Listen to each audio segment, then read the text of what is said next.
Hello traders, welcome to the daily market review. This is David. We're going to be analyzing GBP CHF for tonight. So let's get started. So what we have noticed that the price created the higher high here at the highest point, and that was known as a peak formation high. Price created higher highs, RSIs created lower lows, giving us the divergence that we need to identify it as a peak. So once we identified this one as a peak, we waited for the level 1 to form. So once the breakout happens, you can see the price went back up for the stop hunt to collect more volume.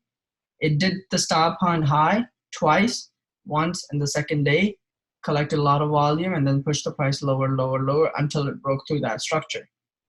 So the structure kind of broke through, the level 1 is completed. Now the level 2 started.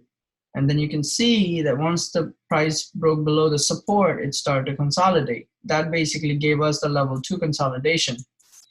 Okay, and then you can see there's another big push that came along after the end of the consolidation too, and that was the first leg of the W, and the price ejected off of it.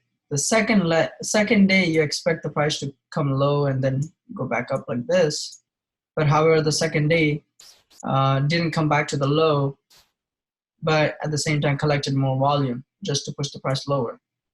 And then you can notice that the price did break below on the third day.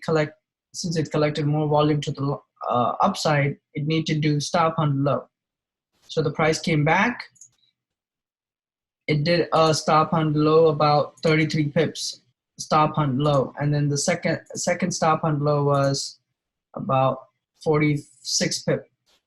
Okay, so that's why your stop losses ranges anywhere from 25 to 50 pips. Depends on where you entered. So basically you can see the peak formation low was created, and then the divergence was also valid, so it kind of validated the whole pattern. And if you notice that the price kind of stayed above this support area, and then finally it basically broke through that resistance and broke through that trend line resistance also, and then final shift was towards the level 1 consolidation.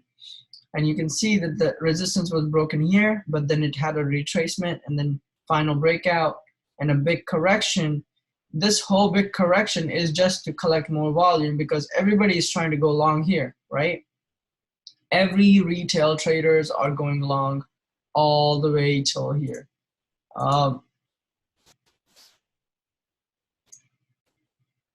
This whole area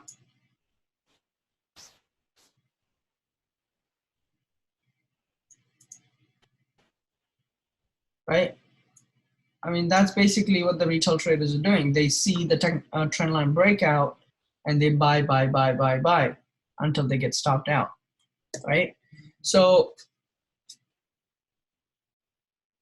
if you notice that the price create the level 1 structure and it's currently doing a stop hunt low, it comes back to the previous low, does the stop hunt, clears few people out, whoever's trying to go long here, right? If you were a retail trader, right? I used to be one, so I know where I would put my stop, where I would put my take profit, everything. A normal technical trader would learn on a textbook to buy here after the big impulse candle. The close of it will give you a confirmation that it is going to go long.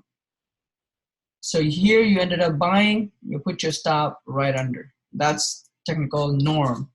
And then you put your take profit all the way at the high. So what happened? You were in profit and then back down to your stop hunt and then back down into profit. Just to clear you out of the board, because they don't want you to be winning, because they need to collect money from someone, right? If there is a winner, there has to be a loser. So if a market makers are the winners, the retail traders are the losers. So why would you follow a retail strategy? It's a no-brainer. All right, guys. So basically you can see that the price created the new high, and then the RSI is also indicating a major reversal on a smaller time frame, and then the price reversed. However, it failed to break the low, and then continue going forward with the level that it needs to do. Currently, we are in a level 1 consolidation, and this would be a nice entry for all the retail traders. This entry would be perfect for all the retail traders because of the trend line breakout and a retest and a buy, right? So all the retail traders, if you ended up buying here, I mean, I applaud you guys because this is a perfect entry. But a lot of people missed out on that one probably because of they're probably going for the trend line breakout. What I mean by that is this: they're trying to go for that. So they're trying to sell here, take profit here, and that's it. All right, so currently we're in a level 1 consolidation. So what we're expecting is a little one more push to the upside, and one more push, and that's going to give us a level 2 consolidation. And once we got the level 2, then we can expect and project for the peak formation. Right now, at the moment, I'm not going to be projecting where the price is going to go to, but this is just an example of where the price might go to. But once the level 2 is formed, then the peak is formed, then we can identify, okay, there's a reversal coming up and we should react to it. But at the moment, all I'm seeing is a bullish candles, and the levels are looking bullish at the moment too. So we'll see how it will play out, but the overall trend for the GBP CHF gonna be bullish. All right, guys, that's it for tonight. I'll see you guys on the next video. Peace out.